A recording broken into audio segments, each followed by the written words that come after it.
Olá, galerinha, tudo bem? Bom dia para vocês, tá? Nós vamos dar sequência mais uma aula de química, tá? Espero que vocês estejam com os cadernos, com o caderno aí nas mãos para a gente poder fazer todas as anotações, porque é muito importante que você faça todas as anotações, tá bom?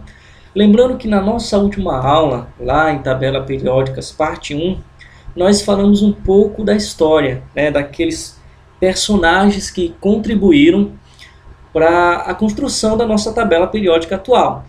Tá? Lá nós falamos do Dobereiner, do Chapontoir, falamos do Newlands, né, do Mayer, do Dmitri Mendeleev, que foi um gênio na construção aí da tabela periódica, né, sem tirar o mérito dos outros, claro, e do Moseley, né, que deu, podemos assim dizer, deu aquele toque final, né, na construção da tabela periódica, que foi organizá-la em ordem crescente de números atômicos, tá?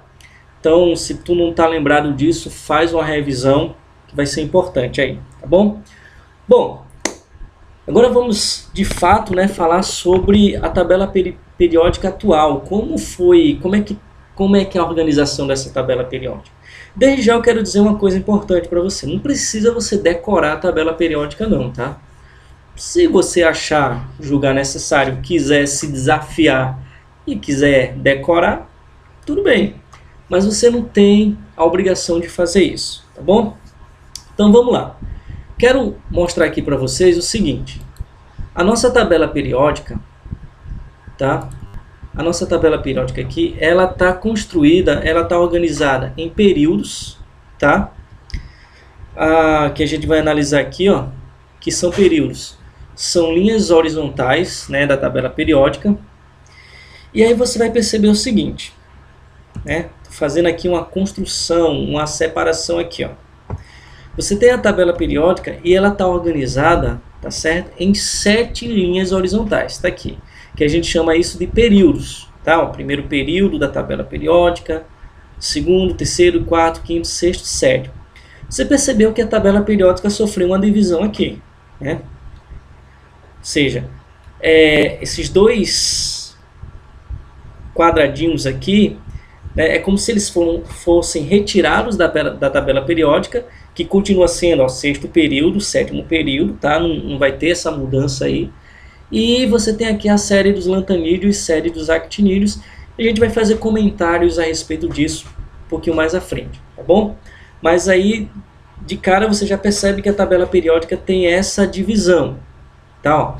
Então você tem uma tabela periódica que está organizada em períodos, então, que são períodos? Essas linhas horizontais aí na tabela periódica são 7 períodos, ok? Ela também está organizada em grupos ou famílias. Tá? O que são isso? São as linhas verticais da tabela periódica.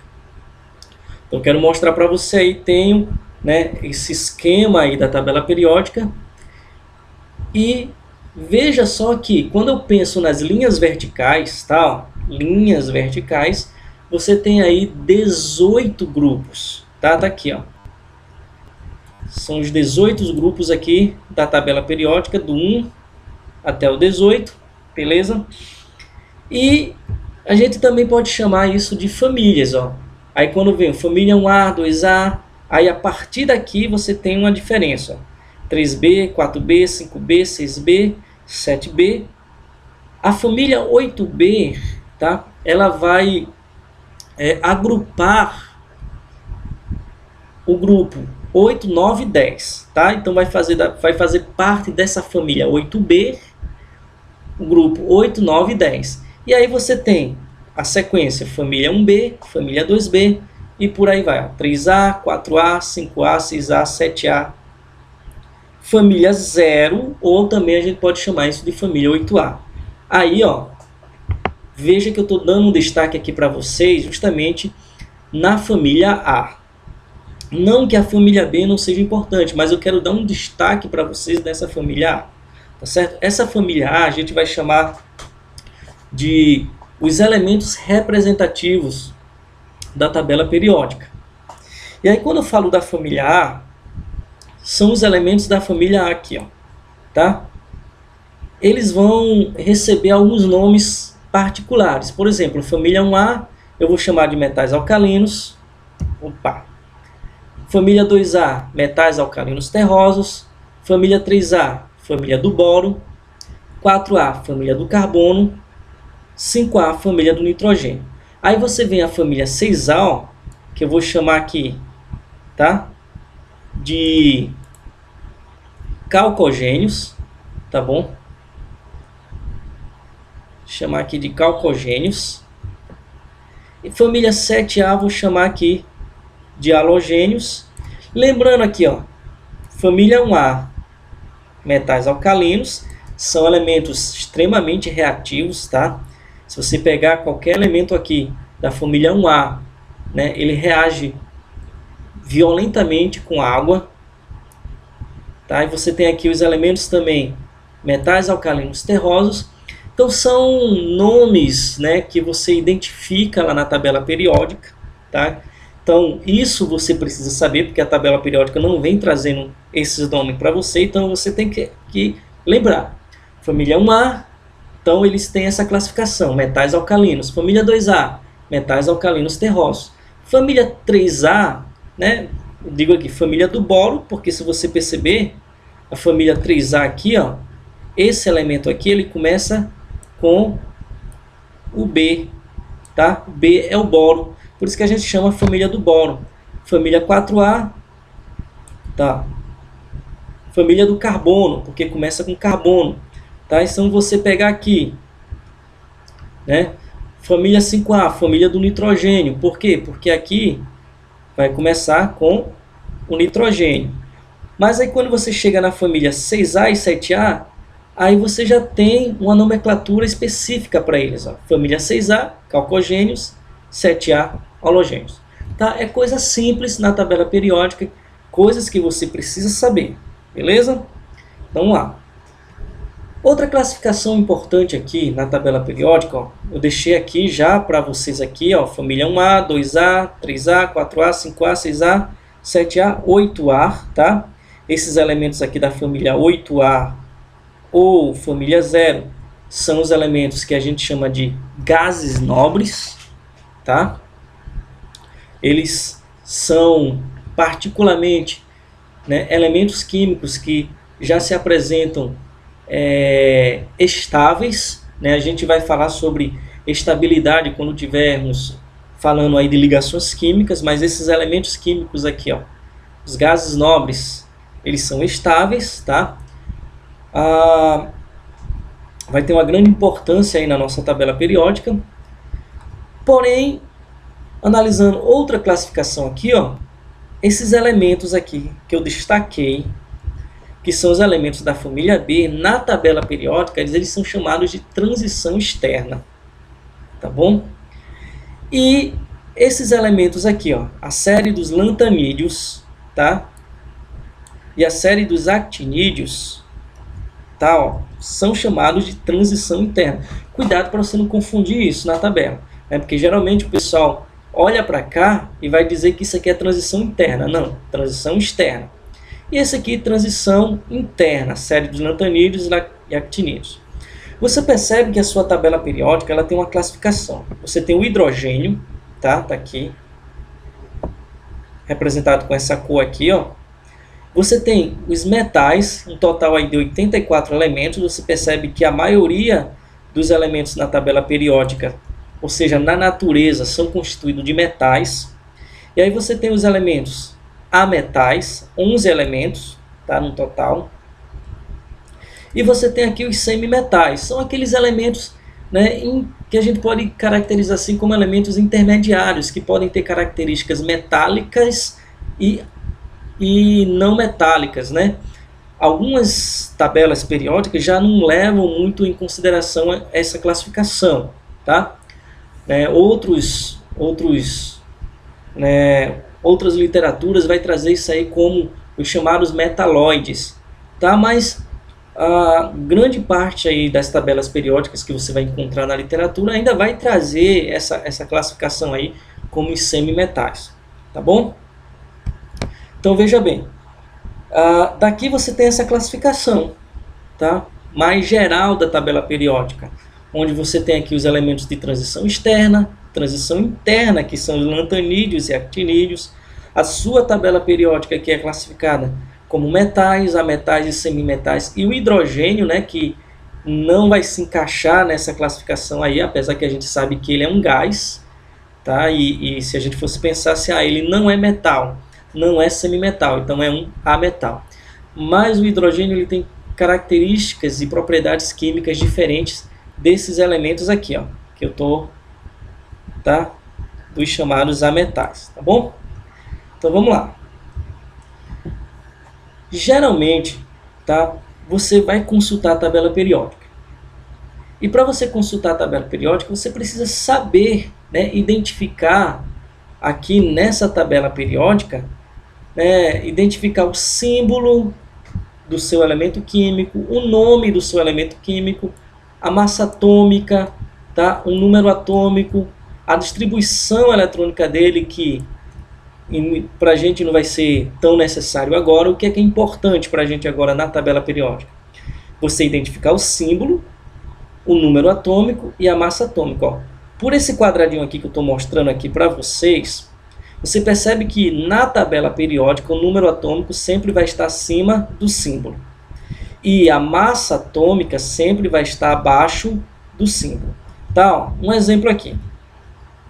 Peguei o ferro. Tá? Tá percebendo? O ferro representa o símbolo. Ó. Tá aqui. O nome tá aqui, ferro. A massa atômica, ó, tá abaixo do símbolo. Tá aqui a massa atômica. Professor, mas o que é massa atômica? Calma. Né? Uma coisa de cada vez, depois a gente vai trabalhar esse conceito de massa atômica. Tá bom? E você percebe aqui, ó, que acima do símbolo do elemento químico você tem o que nós chamamos de número atômico, que também é outra coisa que nós vamos trabalhar. Por enquanto eu quero que você saiba identificar, tá? Identificar na tabela periódica quem é o número atômico e quem é a massa atômica. Professor, eu estou vendo isso aqui, ó, esse lance de distribuição eletrônica. Tá? Por enquanto, nós vamos segurar essa informação, tá? Porque a gente precisa trabalhar os conceitos de distribuição eletrônica com vocês, que é um assunto que a gente vai ver um pouco mais à frente. Tá bom? Então, o que eu quero que vocês entendam agora? Olhou para a tabela periódica, saiba identificar o símbolo, o número atômico e a massa atômica. Tranquilo? Beleza? Fácil, né? Vamos lá. Na tabela periódica também existe o que nós chamamos de elementos químicos naturais, ou seja, os encontrados aí, ó, na natureza, tá?